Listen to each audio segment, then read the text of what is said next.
कोई कहता है धर्म खतरे में है, कोई संविधान को, कोई देश को खतरे में बताता है। सबसे बड़े खतरे में तो हम हैं। हमारा बस ध्यान भटकाया जा रहा है। एक छोटे वैचारिक प्रयोग में मैं आपका साथ चाहूंगा। मान लीजिए एक छोटा सा गांव है, आदर्शपुर। उसमें 1,000 लोग रहते हैं। एक अनुमानित आयु अनुसार उसकी संरचना कुछ इस प्रकार होगी। 14 साल तक के 260 बच्चे होंगे। 15 से 24 साल तक के 180 लोग।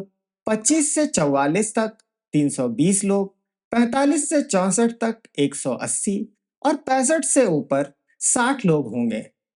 आदर्शपुर की जनसंख्या के अनुसार 14 साल तक के बच्चे स्कूल जा रहे होंगे। 14 के बाद वे कॉलेज या कुछ रोजगार में अपनी भूमिका देने की कोशिश शुरू करेंगे। 25 से 44 तक की उम्र के लोग अर्थोपार्जन में अपनी भूमिका निभा रहे होंगे। 45 से 64 के बीच अपने अपने क्षेत्र में मिले अनुभव से ये लोग आने वाली पीढ़ी को बेहतर दिशा दे रहे होंगे। और 65 पार लोग अपनी कहानियां सुनाकर अपने परिवार को अपना अनुभव बता रहे होंगे। आदर्शपुर की आर्थिक जरूरतों को पूरा करने के लिए एक अनुमान लगाएं तो कुछ ऐसी तस्वीर हमारे सामने आएगी। आदर्शपुर के 170 लोग खेती और उससे जुड़े रोजगार में लगेंगे। शिक्षा और बच्चों की देखभाल के लिए 136, स्वास्थ्य और समाज सेवा में 102, लगभग 80 इंजीनियर और कारीगर की जरूरत पड़ेगी। मनोरंजन, कला और संस्कृति के क्षेत्र में 90 लोग अपना योगदान दे रहे होंगे और बाकी के 102 लोग शासन, प्रशासन, रिसर्च एंड डेवलपमेंट में कार्यरत होंगे। सबके पास रोजगार होगा। आपको क्या लगता है, अगर सबकी जरूरतें पूरी हो रही होंगी तो क्या कोई धर्म, कोई संविधान, कोई देश खतरे में होगा? मगर ऐसा हो नहीं पाता है। हमारे आदर्शपुर में किसानों की कोई कमी नहीं है। जहां 170 की जरूरत है, वहां 215 लगे हुए हैं। इसलिए उनकी डिमांड कम है, जिस कारण उन तक मुनाफा पहुंच नहीं पा रहा। शिक्षा में जहां 136 शिक्षकों और प्रोफेसरों की जरूरत है, वहां 60 भी मुश्किल से पूरे नहीं हो पा रहे, जिस कारण शिक्षा और महंगी होती जा रही है। स्वास्थ्य संबंधी क्षेत्र में 102 लोगों का काम 45 लोग संभाल रहे हैं। काबिल इंजीनियर और कारीगरों की भी कंगाली है। मनोरंजन नया धंधा बन चुका है। आदर्शपुर के मुखिया युवाओं को रील बनाने की ट्रेनिंग दे रहे हैं। जहां 102 लोग शासन प्रशासन में चाहिए, वहां 42 लोग भी ढंग से नहीं मिल पा रहे और बाकी के 40-50 तो बेचारे बेरोजगार घूम रहे हैं। आदर्शपुर के ये आंकड़े मौजूदा भारत की आर्थिक तस्वीर की एक छोटी सी झलक है।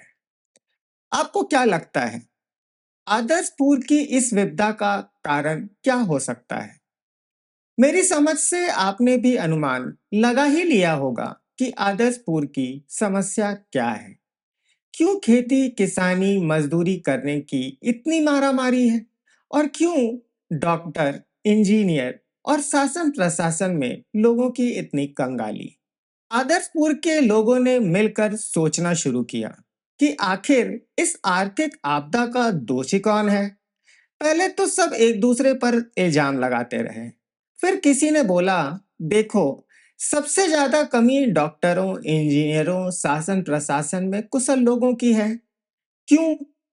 क्योंकि इन रोजगारों के लिए शिक्षित होना जरूरी होता है। अब सबका ध्यान शिक्षकों पर गया। शिक्षकों ने उंगली प्रशासन की तरफ उठाई और कहा, हम क्या करें? हम तो कब से कॉपी, किताब, डेस्क, बेंच मांग रहे हैं। एक ब्लैक बोर्ड तक है नहीं, पढ़ाएं कैसे?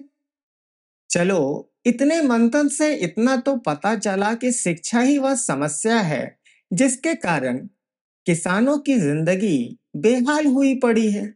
दुनिया में सन 1992 में वैश्वीकरण का दौर शुरू हुआ। लगता नहीं है यह प्रक्रिया आज तक पूरी हो पाई है। उस दौर से निजीकरण का फैशन बढ़ता ही चला आया है। सरकारें जल्दी जल्दी अपनी जिम्मेदारियों से मुक्त होकर लोकतंत्र को जनता के हाथ में सौंपने की तैयारी कर रही है। भारत भी कैसे पीछे रहता। तब से लेकर आज तक भारत की सरकारों ने लगभग हर क्षेत्र को निजी हाथों में सौंप दिया। अब सरकार को लगा अब तो सब काम जनता कर लेगी, चलो अब मंदिर वहीं बनाते हैं। ऐसा नहीं है, निजीकरण कोई बुरी व्यवस्था है। अब सरकार कार बनाकर किसका भला करेगी, लेकिन शासन प्रशासन की जिम्मेदारी होती है कि हमें और अच्छी कार मिल सके। हमें अच्छी कार कैसे मिलेगी? जब हमारे पास कुशल इंजीनियर होंगे तब। यहाँ तो जबरदस्ती लोग इंजीनियर बन रहे हैं। मौजूदा शिक्षा व्यवस्था छात्रों को इस काबिल नहीं बना पा रही है कि वे बनना क्या चाहते हैं इसका निर्णय ही ले पाए। कुकुरमुत्ते की तरह इंजीनियरिंग और मेडिकल कॉलेज खुलते जा रहे हैं। यहाँ अब योग्यता की कोई जरूरत नहीं, पैसे से डिग्री खरीदी जा सकती है। महाराष्ट्र के एक इंजीनियरिंग कॉलेज में मेरा दाखिला 2006 में मात्र 50-60 हजार रुपए में हो गया था। फिर सालों तक लाखों की फीस और खर्चा। कितना महंगा है इंजीनियर बनना। आज तो 20 साल गुजर चुके हैं। अब तो हालात और भी गंभीर हैं। मेरी 6 साल की बेटी को ऑटो पढ़ाने में लाखों खर्च हो जा रहे हैं। सरकारी स्कूल में अपने बच्चों को भेजना गुनाह लगता है। देखा है उनकी हालत। ऐसी दशा में क्या हो सकता है? एक ही दिन में निजी संस्थाओं को बंद तो किया नहीं जा सकता, न ही एक दिन में उनका सरकारीकरण संभव है। मेरे पास एक सुझाव है। हम एक आर्थिक इकाई का गठन करते हैं। मान लीजिए हम उसका नाम देते हैं आदर्शपुर पब्लिक पालिका। अब हम अपना इनकम टैक्स केंद्र सरकार को छोड़कर इस इकाई को देना शुरू करते हैं। अब इस इकाई के पास दोनों हैं, बजट बनाने की क्षमता और पैसे। पब्लिक इस इकाई से स्कूल और हॉस्पिटल मांगेगी। जनप्रतिनिधि आदर्शपुर नगर पालिका के साथ मिलकर सरकारी स्कूल में हर जरूरी संसाधन की आपूर्ति करेंगे। इस स्कूल में पढ़ रहे हर बच्चों के अभिभावक इस संस्था के स्टेक होल्डर होंगे, क्योंकि टैक्स के माध्यम से उन्होंने पहले ही इन जन सुविधाओं का भुगतान कर दिया है। महीने महीने या दाखिले के लिए उन्हें पैसे देने नहीं पड़ेंगे। जनसंख्या के अनुसार आदर्शपुर पब्लिक पालिका के हर मोहल्ले में एक आदर्श स्कूल होगा। साथ ही प्राइवेट स्कूल भी होंगे, जिसे जहां चाहिए अपने बच्चे का दाखिला करवा सकता है। राज्य पालिका और भारत पालिका मिलकर उच्च शिक्षा के संस्थान की स्थापना कर सकते हैं। हर पालिका के पास एक विधायिका भी होगी, जहां चुने हुए प्रतिनिधि पहुंचेंगे और फैसला लेंगे। हमारे पास पहले ही केंद्र, राज्य और पंचायत के प्रतिनिधि हैं। पब्लिक पालिका जो लोकतंत्र का चौथा आर्थिक खंभा बन सकती है, उसमें सिर्फ राजनीतिक चुनाव से नहीं बल्कि एक्सपर्ट्स, मजदूर से लेकर छात्र संघ के नेता मिलकर बजट बना रहे होंगे और अपने ही भविष्य को बेहतर बना रहे होंगे। हम भारत के लोग एक बेहतर भारत बनाने की कोशिश तो कर सकते हैं। आपको क्या लगता है? अपनी टिप्पणी हमें जरूर बताएं।